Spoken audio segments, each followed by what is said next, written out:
to our presentation. Oh, actually, Paul is gonna do the intro. Well, it's on there. Well, yeah, hi everyone, and welcome to the Worcester Polytechnic Institute's presentation. I'm sorry, if you could go because we're filming too. Oh, We're not just doing each, for posterity. Sorry about that. well, yeah, welcome everyone to the Worcester Polytechnic Institute's presentation on adaptive reuse and embodied carbon. It's great to see you all in person as well as virtually. Before we start off, I'll introduce myself. My name is Paul Roman. For those who don't know me, I sit on Arlington's initiative to rethink energy team. I'm the Green Building Program Manager for the county. Before I pass it along to the students for their introductions, I just want to provide a brief background on the project and kind of what led us to where we are today for this final deliverable. So about 6 months ago, Steve Waltz, former COG member, as well as Director of Environmental Programs at the COG, and WPI alumni, approached Dimitri McBride, our bureau chief, to discuss the cohort program at WPI. And throughout that discussion, Steve asked if the air team would like to submit a proposal to the cohort. Fortunately, these students here today chose our proposal, which focuses on adaptive reuse and embodied carbon in the county in lieu of looking at demolition and new construction. So throughout this process, it's been about 6 months. The students have had various meetings, many meetings with county staff, and have gone through interviews. They've worked tirelessly on this project, and I'm sure they're going to be happy to be finished in our interview. But the scope of work does focus on existing buildings, specifically commercial office buildings, and their vacancy rates in the county, and using adaptive reuse and embodied carbon into that study, not as the answer, but maybe one of the answers to lowering our embodied carbon emissions within our jurisdiction. So what you're about to see here today in the presentation is a great job well done by the students. A round of applause to them. But I just want to keep everyone in mind that throughout this presentation, just to realize that, this is a significant part of a bigger picture within the county. It's a piece of the puzzle here, and a significant piece of the puzzle for us to have deeper conversations about adaptive reuse and embodied carbon, and for us to continue that conversation with our stakeholders, as well as internal staff here. And then, last but not least, before I pass it up to the students, I just want to give a big thank you and great appreciation for those who helped out and supported with this project, from the AIR team to our Community Housing Planning and Development Department, Arlington Economic Development, Steve Waltz, and the COG, and then Stantec and Gensler, as well as the students, professors here. So thank you to you all, great appreciation. And I will stop talking and pass it out to the students. Thank you. Thank you. Thank you. All right. So welcome to our presentation. So like Paul said, our group is from Worcester Polytechnic Institute in Worcester, Massachusetts. We're the sustainable and community driven adaptive reuse of unused buildings in Arlington County, Virginia. My name is Perrin Christoph. I'm an electrical and computer engineering major. I'm Frank Parsons. I'm also an electrical and computer engineering major. I'm Vince Beers, a civil engineering major. And I'm Roland Butsky, a robotic engineering major. Let's get into it. So the issue that kind of started this whole project was vacant office space due to COVID-19. Basically, everyone went home to telework, and we weren't sure if that was going to work long term, but it ended up working really well. And there's been this kind of slow return to in-person work in the office. So vacancy rates in office buildings have continued to rise. Looking at the US average at the pre-pandemic at the beginning of 2020, it was 11%, and it went all the way up to 16% as of the beginning of this year. We can see that Arlington County is being heavily affected by it as well, 23% now at the beginning of 2023. But the places where this problem is affected the most is in large cities like San Francisco, where it's pretty dramatic. It went from 4% pre-pandemic all the way up to 31% as of the beginning of this year. So the issue with COVID kind of rocketed this problem into the national spotlight. There was a recent article where the Biden administration is aiming to take some of these high vacancy office buildings and convert it into housing to boost the housing supply. And while it's really great that it's getting this national attention, we have to consider how it fits into the bigger picture of underutilization of buildings and building neglect. So that's our next slide. The way to visualize this problem more accurately is by looking at this building neglect cycle. Because of accentuating events such as COVID, a lot of people started going home, which means there's less people in the actual workplace. So the companies decide to stop renting the building and just go fully virtual. But the consequence of this is when the companies leave the actual offices, the owners of the building are not able to pay their income taxes because they have less incomes. So after that happens, then they will go into foreclosure because they're not able to afford all the upkeep and maintenance of the building. And on a wider scale, if this keeps happening in a city, then the local government will suffer more and more because they'll have less property taxes. And when the government has less property taxes and incomes, then that means they'll have to start cutting back on social services that really benefit the community. But the good thing about all this, though, is that if the government is able to spend more on these buildings in the community, then they can increase the overall satisfaction of everybody and have even more investments in the future. So thinking about that, it begs the question, how can you improve an existing building? That means adaptive reuse. This is a type of solution that you can use to improve a building that is already built and not being used too much. The benefits of this is that it's able to breathe new life in the structures and revitalize a community that otherwise didn't have very much going for it. So here's an example in the real world of adaptive reuse. This is a Victorian coal yard in London, England. Before, it used to be this just sort of dreary building, no one was around. And then after retrofitting it and choosing different uses from adaptive reuse, they were able to add much more vibrancy to the community. Here's a local example. In Arlington, Virginia, they have this old paper company, and it was retrofit into an urban farm. This use in particular is really good for the community because not only does it bring in more foot traffic, but it also provides something to the people around it. So adaptive reuse is a really great tool in order to revitalize these buildings, but there also has to be community involvement in order to make this happen.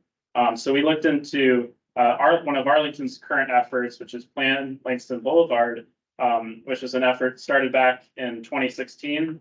They wanted to revitalize the corridor, develop a walkable urban main street with a string of neighborhood activity centers, so bringing people out on the streets and interacting.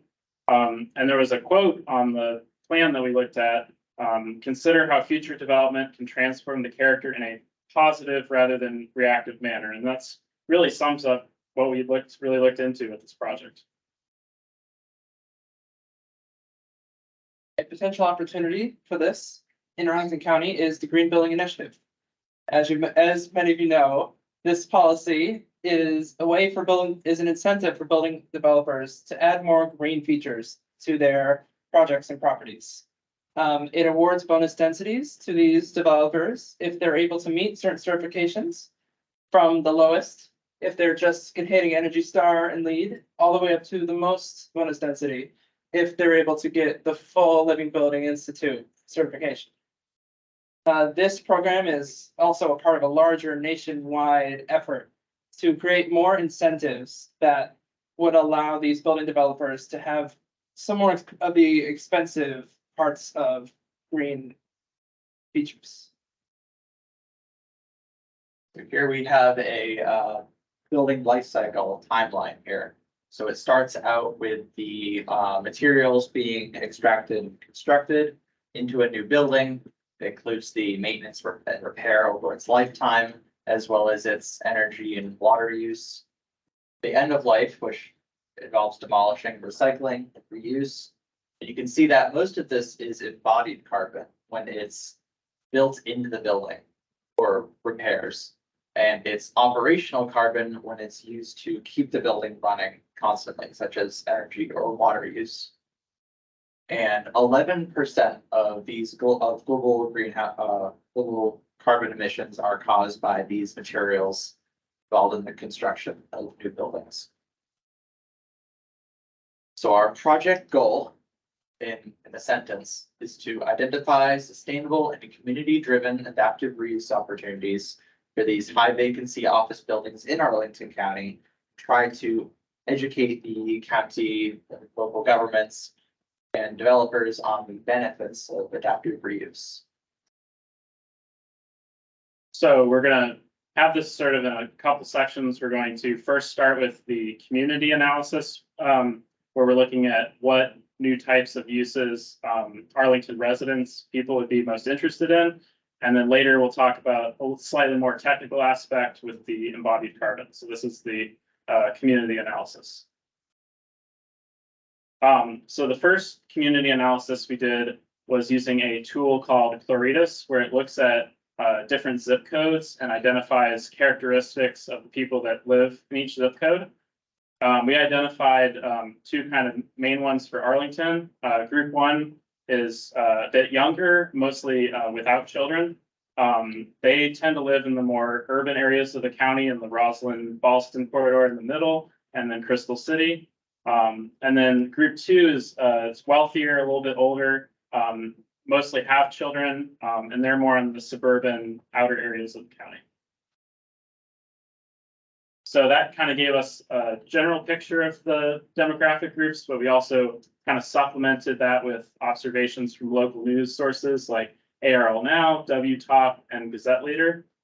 Some major things we found: there's a lot of tech startups here. It's a very physically active community, very dog-friendly community. And then there's lots of new restaurants, markets, and boutiques that pop up. So while that's great for understanding the kind of like what people's interests are, we also wanted to look about where do they live. So we looked at some different housing statistics. It's a very expensive housing market in Arlington, high average apartment rent. There's a lot of renters here because of all those young people that live in the urban areas, 57% there. And then lastly, it's a lot of single people, a lot of non-family households, and that percentage continues to grow. So that's a little bit look at our community analysis. Now we're going to go into some analyses of the office buildings of Arlington County. As you can see here, this is a graph of 124 office buildings that we got from the Arlington Economic Development Department. And these are the 124 buildings that have some level of vacancy at our office buildings. We graph them here on a time scale by decade. As you can see, a lot of the office buildings with vacancy are from the 80s and the surrounding decades, and about a third of them overall have been renovated in some way. And not in the chart, but a majority of these are Class A buildings, which means they have higher visual appeal and more marketable to maybe a redeveloper. And so we used just a lot of determinants to determine which ones to pick for our final list. So buildings with a higher vacancy rate, about a medium age, 80s are around there. Higher building class, so they'd be more attractive to developers, and whether they've been renovated in the past and know they're able to be renovated. These were all things we looked for in narrowing down the list to 10 potential candidates. As you can see, there's 6 because some were ruled out for other unrelated things. One was in a floodplain kind of area, and a couple others we couldn't get contacts with the owners, but we contacted the owners of these 6 buildings for tours, and we're actually able to tour one which taught us a lot about the systems in the building and how they operate with each other. And two of these buildings were submitted for analysis by Stantec, which we'll go over next. Yeah, so one of these properties that we were looking at, we're gonna label as the courthouse area property. So this property has a vacancy rate of about 62%, so relatively high. It was built in the year 1987, so in that 80s, 90s, 70s range. And it's a B-class building, so it's looking at like the perfect building for this adaptive reuse that we're looking to involve. So this building has been recently renovated, and we got to tour actually some of these recent renovations and see what systems they were putting in place and take a look at these the internal infrastructure that they're actually looking to change and develop as these buildings are considered for adaptive reuse. It's a great building floor plan because it has this rectangular shape, which is great for fitting in these different sizings and style rooms throughout the building. So another one of these buildings that we're looking at, we're labeling as the Arlington Village area property. So this is again in that 60% vacancy rate, built in the 1970s, and it's a B-class building. Again, perfect for that adaptive reuse that we're looking for. We weren't able to tour this building, but we're actually able to find out that the previous owner was looking to use this building for adaptive reuse and couldn't actually do this because of either financial incentives or other things. It just didn't pencil out. So it's a great example of how people want to be doing these adaptive reuses, but can't right. In addition to the floor plan analysis, Stantec and also Arizona Paul Roman went together to analyze something using the CARE tool. So this is a tool that's used to determine amounts of embodied and operational carbon produced in a building's lifetime. Let's see, you go to the next slide. So here's the results of this analysis. They're cut off, but at the top, it's the courthouse area property. Looking at it as if we retrofit into a residential. So if there was no change, like no retrofits or adaptive reuse or anything, it would produce a lot of operational carbon in its current state. If there was a new building that was built instead of it, then it would produce a lot less, but then also a good chunk of embodied carbon. And finally, looking at a reuse in addition, then that produces a huge decrease in operational emissions, but also a little bit more embodied carbon. Looking at the hotel option, it's the same amount of carbon produced if you do nothing, but hotels would produce a little more operational in both aspects, and this about the same embodied carbon. Overall, there's a 37% reduction in embodied carbon when you use it on a residential reuse rather than an equivalent of some new building that was built. And over 30 years, it's more obvious that there's a huge amount of savings. Because that little bit adds up. So now we're going to go over some adaptive reuse options that we developed for Arlington County. So here we have the primary building uses that we'd develop other amenities around them.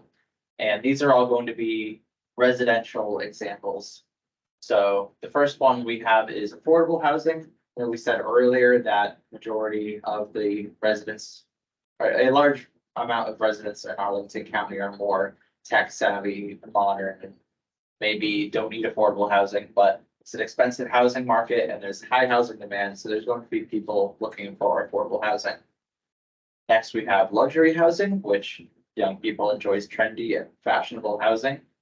And the wealthy population might be more willing to pay for more expensive sustainable building features. Next is senior housing. While the community is overall younger, there are still older people here that would focus, maybe have some amenities focused around physical activities for help.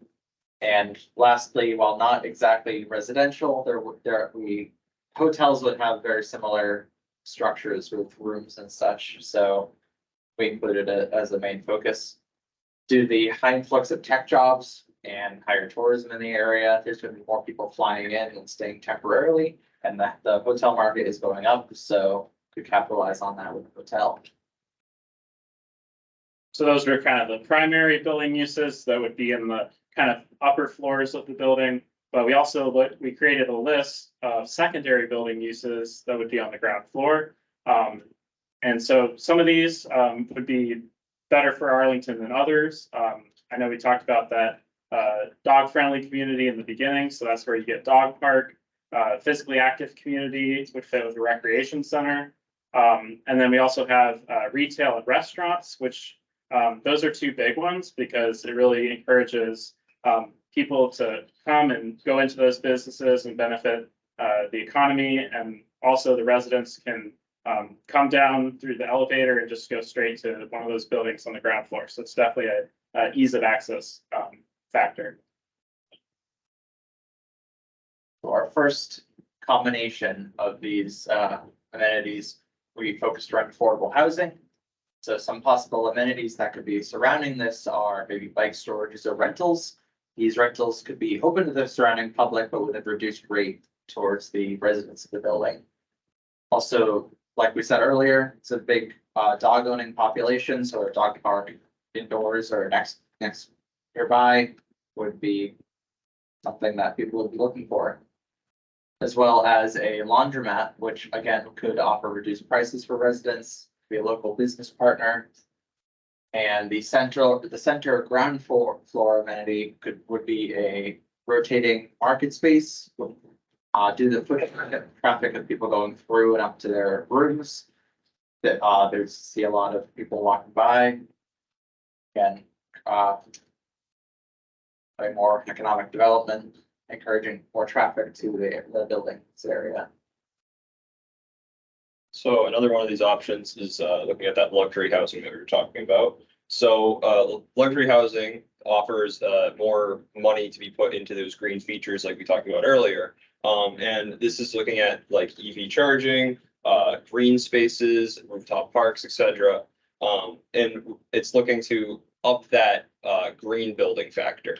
Along with this, we're looking at you could look at putting in an urban farm, which could offer food to the residents and or a restaurant or brewery that is it also located in the same building, offering that interconnectivity that you're looking for with these adaptive reuse, so that it engages that community that's living in that building.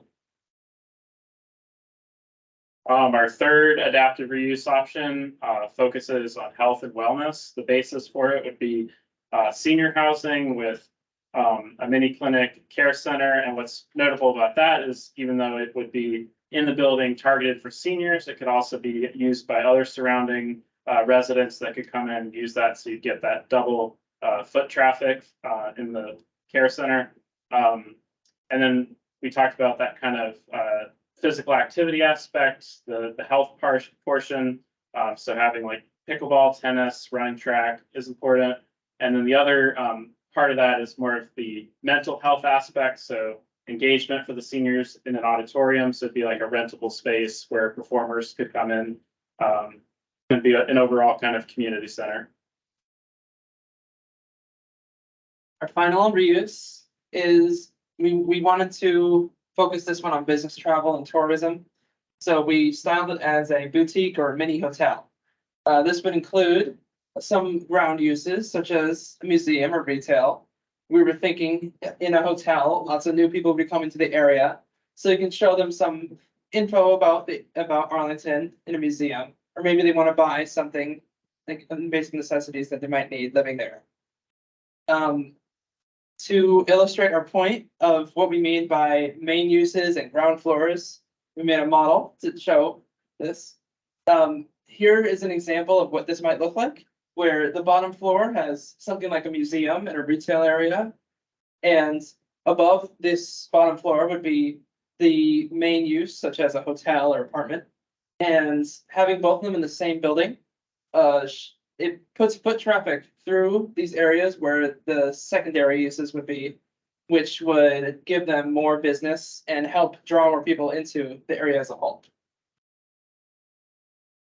Yeah, so we've talked about a lot of different things here, and the important part is actually putting all of these together into one main focusable objective. So That's where we decided to come up with eCarp, which is in evaluation categories for our adaptive reuse project. This system focuses on 5 core aspects, and these core aspects are relevant to what we were just talking about. So the first one of these is embodied carbon. This is talking about how much we can reduce the embodied carbon used when constructing these new buildings. That is talking about, instead of creating new buildings, looking at this adaptive reuse. This is talking about keeping existing floor plans as much as possible, using recycled building materials, using locally sourced materials, and overall just looking for that reuse instead of destruction. The next up is embodied operational carbon. This is talking about things that a lot of people are probably already familiar with, such as LED lighting, replacing inefficient boilers with heat pumps, making everything more energy efficient and reducing that day-to-day cost that we're so familiar with. Next up is the demand. This is talking about how much people are actually going to be using the amenity. It's great if you put in a nice new restaurant, but if no one goes to it, what's the point in having it there? That's not actually generating anything. So taking a look at what the area needs or wants, and taking a look at these demographics and what they are looking to find in these communities, and are actually going to be engaging them, is a huge part of the marketability and the attractiveness of these communities overall. And then tying that into the next part, which is surrounding assets, this is talking about the stuff in the area. So if you're living in a residency here, you want easy access to these metro stops, bikes, bus lanes, stuff like that, that are allowing you to get to the places you want to, or that the places are close enough to where you can actually walk to them or ride your bike to them. So this is just focusing on those nearby assets and interconnecting them to everything that's overall in this area. And then the last thing, and probably the most important, is future-proofing this stuff. And this is talking about the continued use throughout the lifetime of a building. This is looking at how this space is going to be used in the future. Is this use going to be continued to be the use throughout its lifetime, or is this going to change in the next 40, 50 years? When we're looking at this, we're looking at the expansion of existing infrastructure like Plan Langston Boulevard. The ability to understand where these improvements are going and plan these next 10 years of adaptive reuse projects around that allows you to have this interconnected community that's being grown together rather than in these separate pockets. So overall, that is eCarp. Here's a few of our recommendations beyond the scope of this project. So our first one, and probably the most important, is strengthening the relationship between the local government and developers. The cornerstone of this would be a building repurposing task force that would include members drawn from several departments of the government: development, planning, permitting, green buildings. Basically, this team would walk developers through the process, gathering data on our eCarb categories and making it easier and a faster process. And then this building repurposing task force would be part of a larger adaptive reuse program, where the county lists their priorities for new building uses that we kind of talked about in that community analysis, provides the requirements for meeting green building standards. So that's what we talked about with the Green Building Initiative. And then lastly, giving developers criteria for ranking buildings, so determining how well the building is going to fit with the particular use. And while it's great to have all that, guiding people, the developers through the process, there also has to be financial incentives, because we looked at adaptive reuse in a lot of major cities in the US, and we found that you have to be able to provide them financial incentives in order for it to happen. And the financial incentives we considered was maybe a 10-year capital improvement program with design and construction grants, and then also a local and federal tax credits to really aid this process. And then lastly, some more kind of procedural things within the government that can make it easier, like fast track permitting, or even getting rid of permitting, special use permits, and then also the bonus density. So offering that extra space in exchange for providing the green building features. So. Also, if you remember from earlier, The Arlington Village example Thank you. was an unsuccessful retrofit because they didn't have any incentives while they were looking into the financials of everything. So it ended up not going through. So, yeah, expanding that e-cart that I was just talking about, all those different, all those different adaptive reuse, strategies. The guide uses a lot of qualitative features to kind of decide what should be, happening. So the way to expand this is to actually look at those quantitative data in a similar way that like LEED certifications use, where they base stuff on like energy usage or how much construction material is going into it for those more technical aspects, and then looking at ways to better evaluate those social aspects like that demand and that surrounding asset that I was talking about, to be able to actually quantify it so that developers actually understand what needs to go in and have specifications that they can look at. So, yeah, thank you. I want to thank you all for coming and joining us on Teams if you're here. We have a long list of supporters. It's been a long project. We're glad we can get through this with our deep connection in Arlington County. And now, any questions?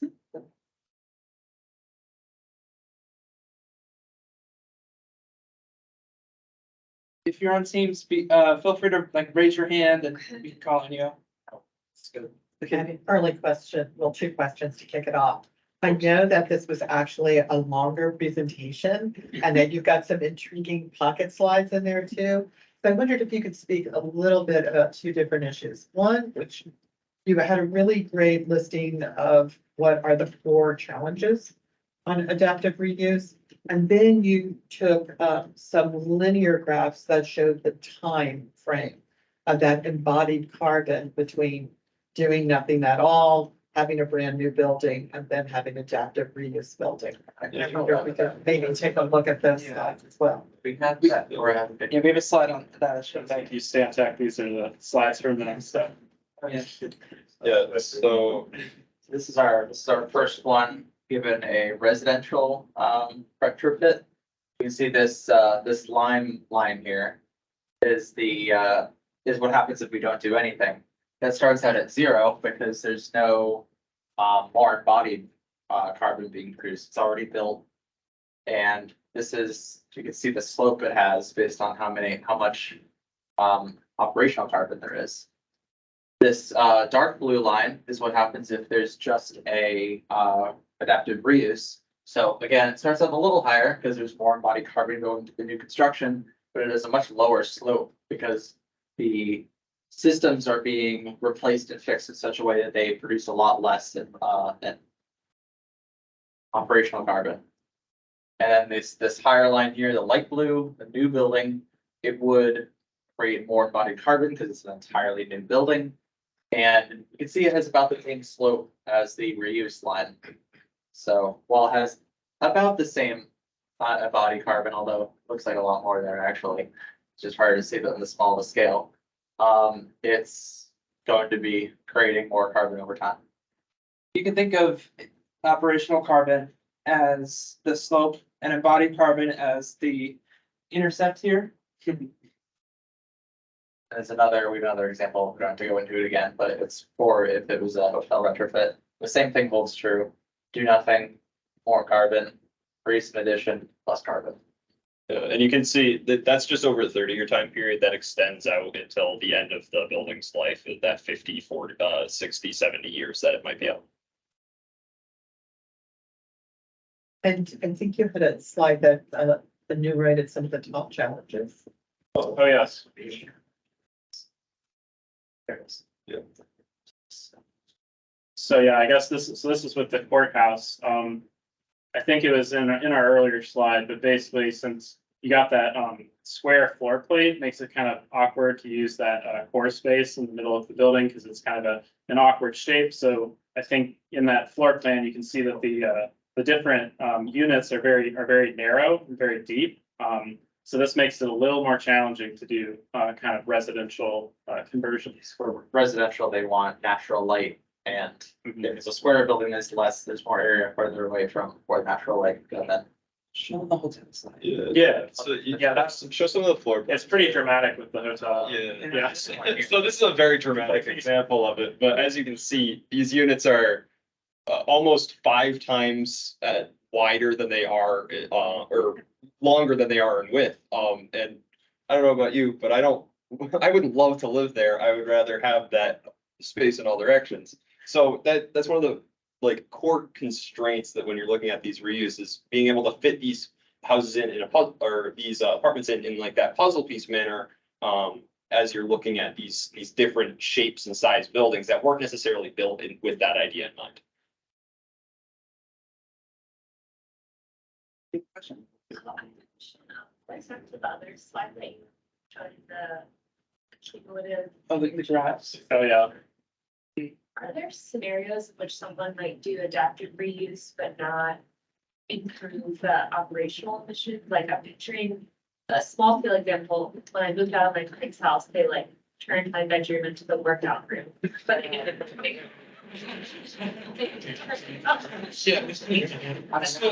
That's definitely an option. It's a reasonable option. But the thing with this is we're looking at office to residential rather than what you're saying, which is just residential to residential essentially. It's a lot less. You need more insulation, you need different sizings, there's more infrastructure, you need different outlets, like, For appliances. yeah, you just need a lot more stuff going into the building and for it to be up to code. And that's what talking about those zoning, the laxing the zoning constraints is talking about, is being able to maybe skip a couple of those steps that are just going to jack the cost up really high and lower that cost so that some of these more feasible, these more realistic options, like you're saying, are more in reach than obviously just flat. Yes. You have a question? I think you made a really strong case for reuse as a way to reduce emissions into the future. So your technical case is really strong. And I can appreciate that you're sensitive to the market dynamics too. And you're talking about how, you know, some of the projects don't go forward because they don't pencil out, so the developers don't invest.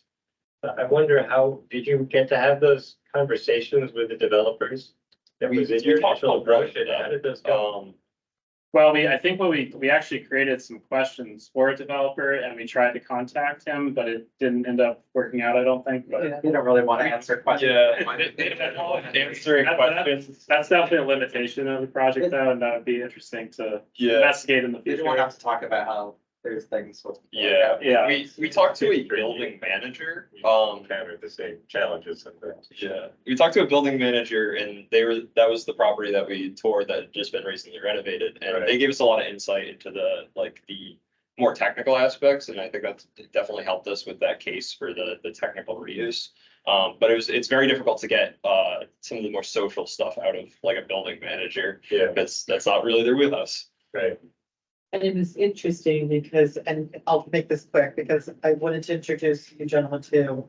Joan has a question. Joan McIntyre is the chair of C2E2, the Board's Advisory Commission for Climate Change, Energy and the Environment.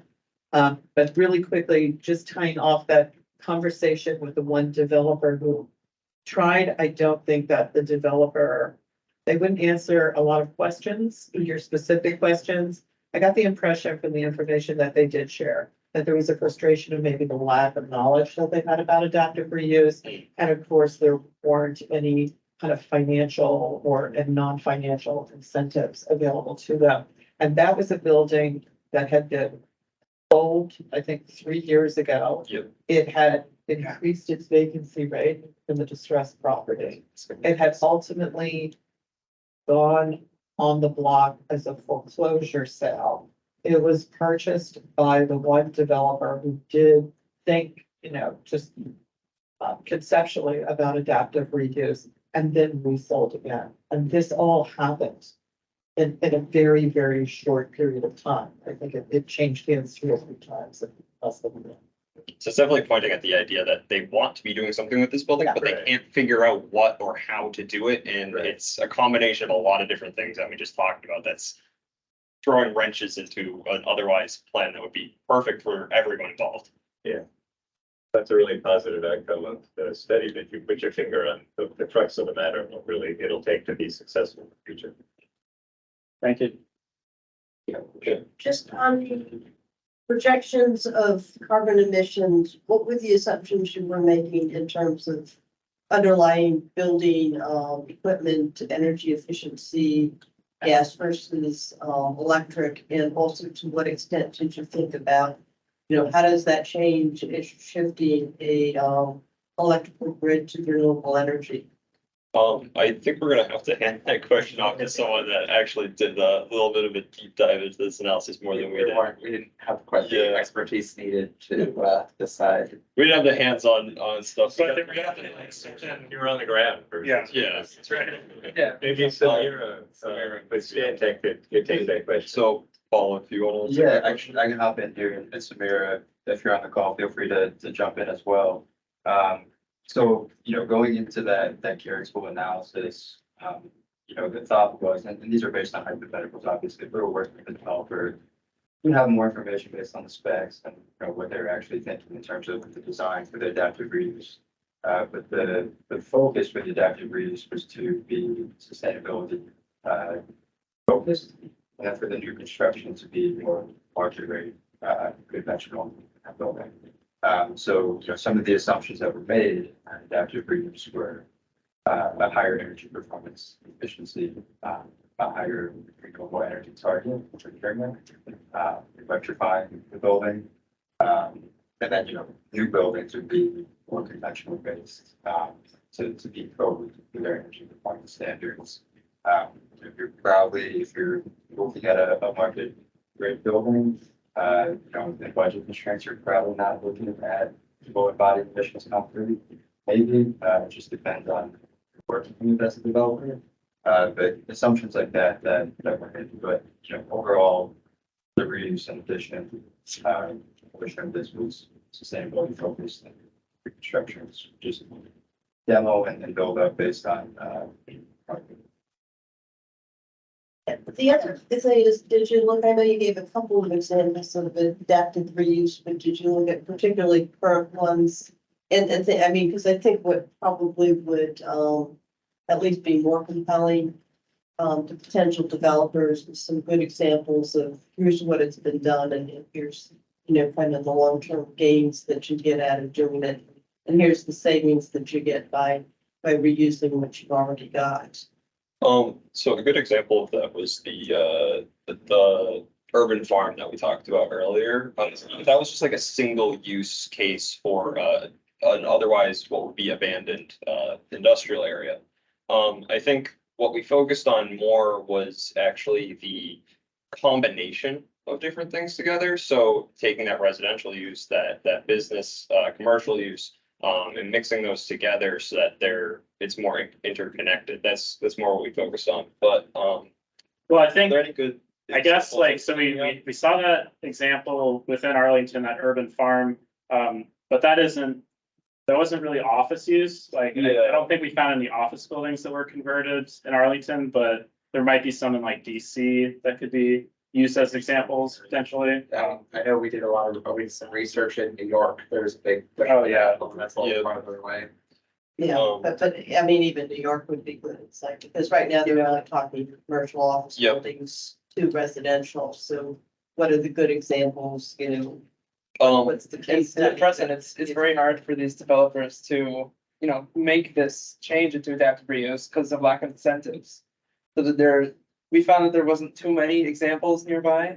Yeah, one of the big pushes recently is actually to half and half zoning, which is that it's office and residential, so you don't have to put as much changes into some of these floors that were staying as office, but you also have these residential floors or areas that are for the residents, and they can use the office space and it's right down the hallway or right on a different floor in the same building that they're living in.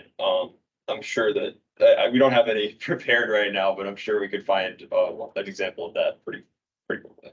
We've done a lot of the research and you did a lot while you were still on campus because this was all an entire semester where half the time was on-campus research and then on-site work with the sponsoring agency here. But a lot of the research that you all shared before you got here seemed to indicate that, at least I would say probably in the last 5 years, there was almost an even split between adaptive reuse from office or some other, sometimes distressed and totally abandoned property into a commercial type property, whether it be residential or hotel. And then roughly, if I recall, it seemed like roughly half of it seemed to be more civic things, like there were museums and cultural centers and things of that nature. So those clearly were things where the government, rather than a developer, was probably taking the lead. But the other research that you did on the programs, I think the earliest program was Los Angeles, 1999. I think that's one of the Yeah. first moments, yeah. And I think that a lot of more recent cases maybe haven't been in place with buildings converted long enough for there to be an accumulation over time of other fiscal and operational and other metrics. Yeah, one of the things actually that should be noted is when you're looking at a building, you're looking at a life cycle of about 50, 60 years. And as you can see, a lot of those properties are 1980s buildings in Arlington.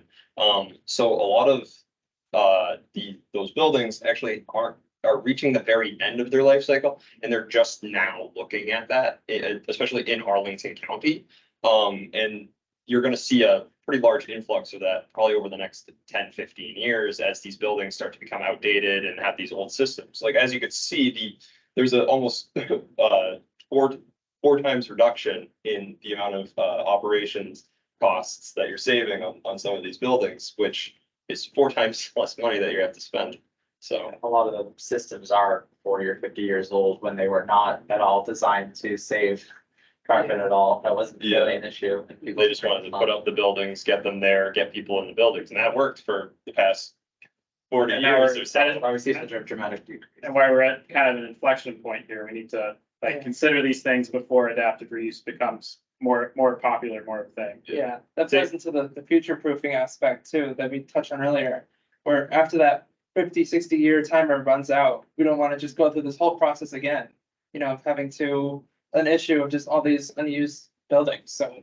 Yeah. Something to take into consideration. Because if you're not putting that energy into making these buildings better, you're gonna get these buildings that are essentially just abandoned, and they're going to deteriorate over time, like we talked about in that building neglect cycle, and that's just going to hurt far more than what it would be to upkeep it at now, or even push a little bit extra so that you have, instead of this great decline, you can push to either at least keep the constant or increase and grow the community. Oh, we have a question online. Ting, do you want to state your question if you just come off mute? Sure. Can you hear me? Yep. Yes. Okay, great. Yeah, I was just wondering, I have to run soon, but I'm wondering, because of concerns with landfill capacity in Northern Virginia that I know exist, I wonder how much you looked into how construction materials are disposed of when you're talking about embodied emissions. I don't know, and I guess the implications of that regarding the issues we do have in this region with landfill capacity and what to do with all of our waste. Yeah, the main benefit of of adaptive reuse over just demolishing and rebuilding a new building is that when you do adaptive reuse, there is very little amounts of this concrete and other high carbon materials that need to be demolished into the landfills. So if that's able to be pulled off successfully, then it would definitely save a lot of things being sent over into these waste facilities.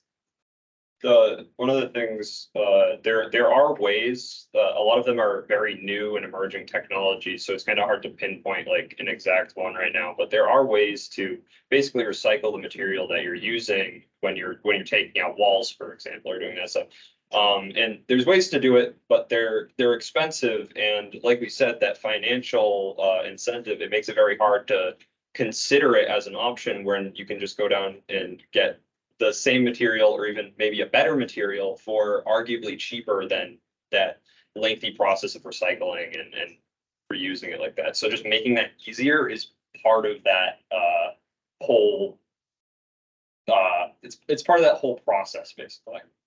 I think what happened, it's a great question. It's a little inside ball. So just to let you know, we do have landfill diversion constraints here.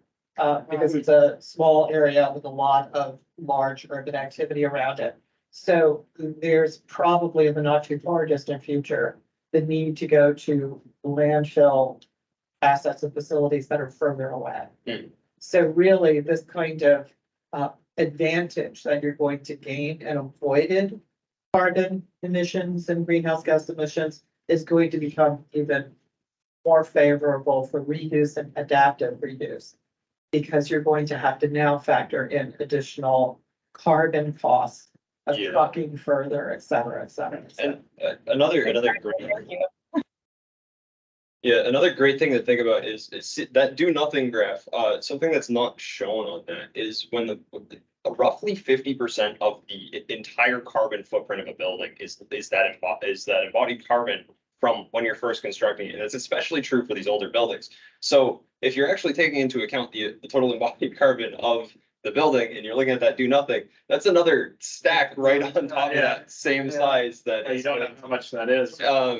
and so like when you're demolishing the buildings, that whole chunk is going into these landfills that's going away, that's not being reused. And that's stuff that you can quite simply just save by doing adaptive reuse. And that's a massive portion.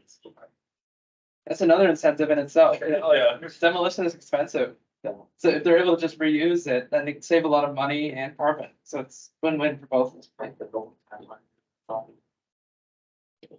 You on two occasions talked about one of the incentives might be to kind of reduce some of the permitting and zoning types of things. Have you considered though the pushback that you may get from, particularly in places like Arlington County and others in Northern Virginia, DC area, needing to have the communities around these projects actively part of the decision-making process. And much of that is through the zoning and permitting processes, especially as permitting and other processes.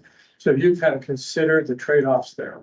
Yeah, so that's a really good question. So if you're looking at laxing these zoning laws and laxing the code requirements for these buildings, but what's going to end up happening is you're kind of going to end up with like the Boston situation where you have buildings on top of buildings, or not necessarily buildings on top of buildings, but you're looking at these buildings that have been reused and reused and reused over their lifetime, and that's going to obviously create some negative connotations to it. So going back to that future proofing that we were talking about, it's keeping that in mind while you're deciding what to let go of and finding basically the stuff that isn't going to be as impactful in the future and reducing it where you can, or looking at those new technologies that are coming out and deciding where and when to strategically decide on which of these are. It's not a matter of completely eliminating them or for a building or like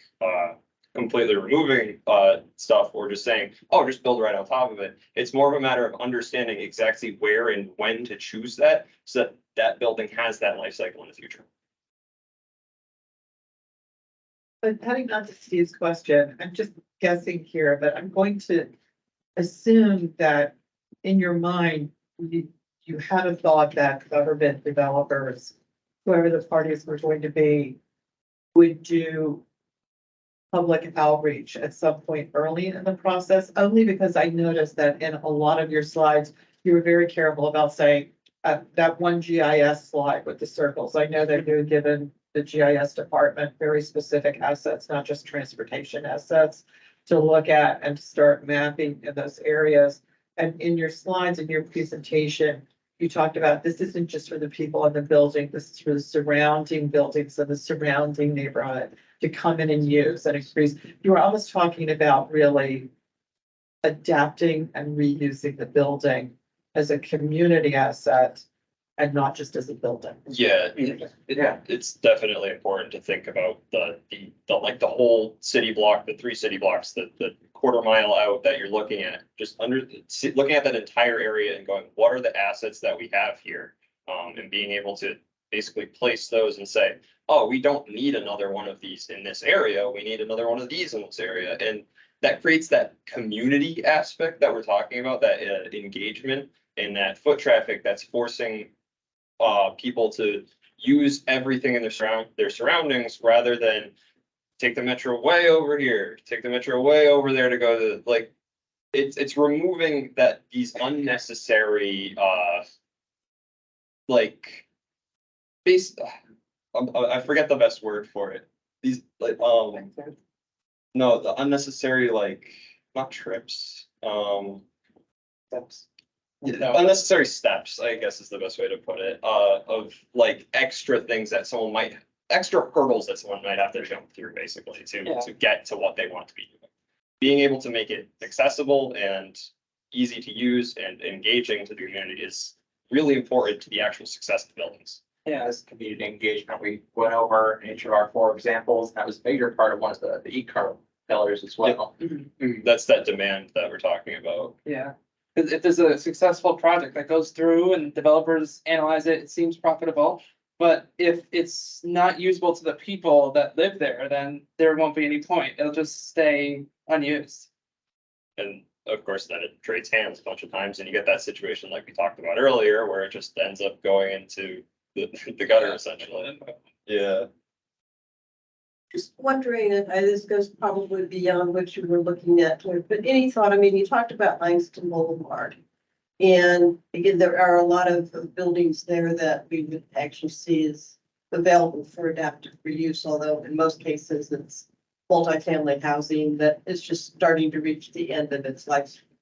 You know, kind of, it needs major renovations, so you've got the, basically more renovations than that, but then there's a lot of low-level shopping areas where with lots of parking areas and things like that, so what's the kind of approach or analysis and balancing between, what makes more sense for, the advantages of more density and better buildings in place of these low-level car-centric developments and kind of thing. And in some cases, there may be some facades that work to retain some of the character, but so kind of how to think about it from that perspective.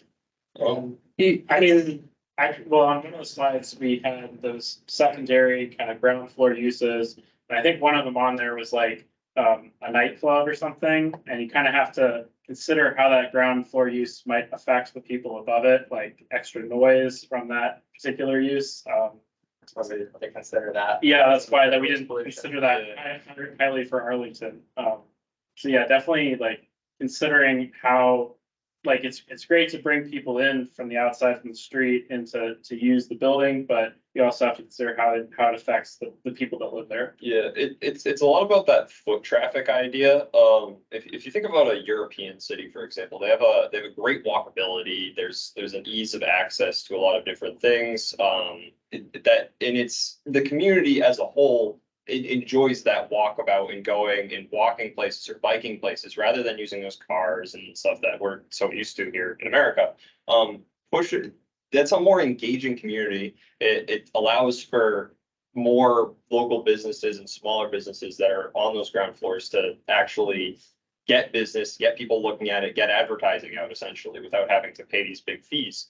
And it's less focused on that, get from point A to point B and then from point B back to point A. It's more about that, I see a few things here, I'll go grab this, I'll go grab that, like that engagement that we're talking about. Gets a little bit, I think our question gets a little bit to when you identified and distilled down into your 6 types of buildings. None of those buildings came up, maybe one, but none of those buildings came up in the Langston Boulevard corridor. And so what was why do you think that none of these buildings that you were looking at the highest potential came up there versus in the There was one at Columbia Pike and the rest, I think, were in the Boston, Right. Boston corridor and the Route 1 corridor. And so what were some of the dynamics that led to none of those buildings being part of this? Yeah, so If I could just jump in, just really quickly, because I think it goes down to the baseline of the list of buildings you were originally given. And I think that baseline list of 124 buildings, first, they were all office, because it was really coming out of the CMRI 2.0 study. So this didn't start from any other original use other than office. And again, that was the direction, the foundation.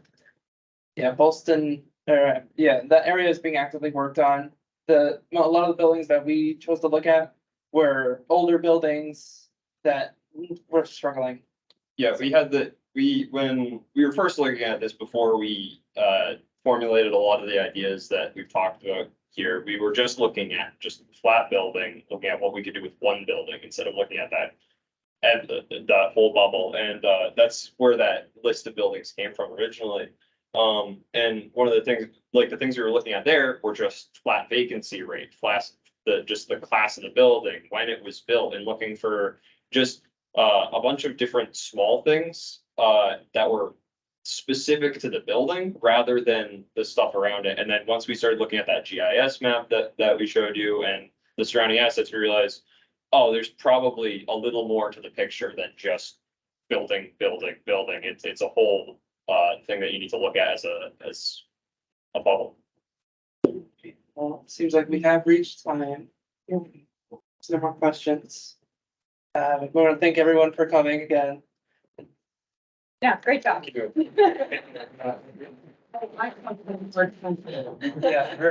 Sorry, you don't get out back. Okay. I'm just curious, because when you first saw the proposal, you had to respond to something in the proposal. And I'm just wondering, through the whole process, what changed the most about your assumptions or your beliefs or your assessment of the, from when you just looked at that proposal on the paper to where you are today? Do you remember that far back? It's almost a completely different project at that point, really. Our advisors alone, we had a completely different set of goals when walking into just this term than what we came out with. Like I said, we were looking at those individual buildings and the individual characteristics, and then like I said, as we went through this, we saw that there were just more and more stuff that needed to be taken into account, and realized that this is not just a single building problem where like one after the other. It is that big picture and that really became evident in the past month or two. As we're looking more and more into the research, and we go, oh, we can't really do it like that because that's not the only thing in the picture. We gotta think larger to make it a general building thing. Yeah, I really thought it was gonna be a much more technical project, looking just at embodied carbon. We were kind of scared by that word, like what does embodied carbon mean, you know? Yeah. But then, we considered operational carbon when we went in to tour the building, and then we started looking at the GIS maps surrounding assets. And it just it grew into something much bigger than that just initial project idea. Yeah, we really discovered the social aspect of everything. Yeah, After the doing social aspect, all this research. Yeah, huge thanks to everyone that supported us so far. It just allowed us to develop that idea truly, because without the support and the advising and the ability to understand each of those pieces, I don't think we would have actually got this far in our analysis of what is actually going on I here. think we had a much bigger support network that maybe I thought it would. That's very helpful. Yeah. Well, thank you to you too, because you gave us we get into not a rut, but we get into a rhythm in government. And you've given us a kind of new lens to see these issues from. And it was really interesting hearing your perspective too, from your age group, on what you're looking for in buildings. Thank you. So thank you. It's been helpful time.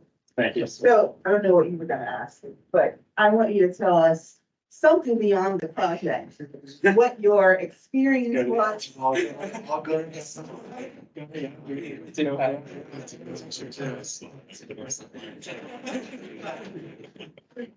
Yeah, we had a good time in Arlington. We got to, Days ago. yeah, we picture at the Washington Monument. We got to, sample some local delicacies. We went all around town looking at all the different types of Yeah. buildings here.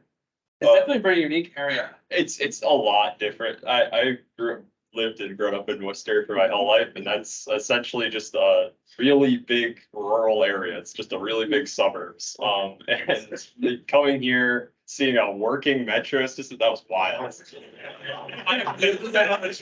I stepped foot down here and I was like, oh my God, why don't we have these everywhere? System Worcester, Yeah. like 3 stops. That was just a culture shock, honestly, that I was like, oh my God, we really need these up north. Holy crap. Oh, yeah, and just all the museums and cultural experiences. too. Yeah, It's yeah, really, they're really awesome. cool, yeah, I'm glad we got to go here. Yeah. Definitely a good choice for. Awesome. Let's not leave it, that's fine. Yeah, I think one of the best things is actually like. Bigger, you can see I'm it. still recording, by the way. You don't copyright that. It's not trademark it. That's right, oh, got copyright. I like your graphic. That's a really good stuff. Thank you. Thank you. Well, yeah, that's everything. Thank you, I mean. All right. Anything else on there? Thank you to everyone online. I think we're gonna end Yeah, the thank meeting. you for everyone for tuning in. I greatly appreciate it. Yeah. Or-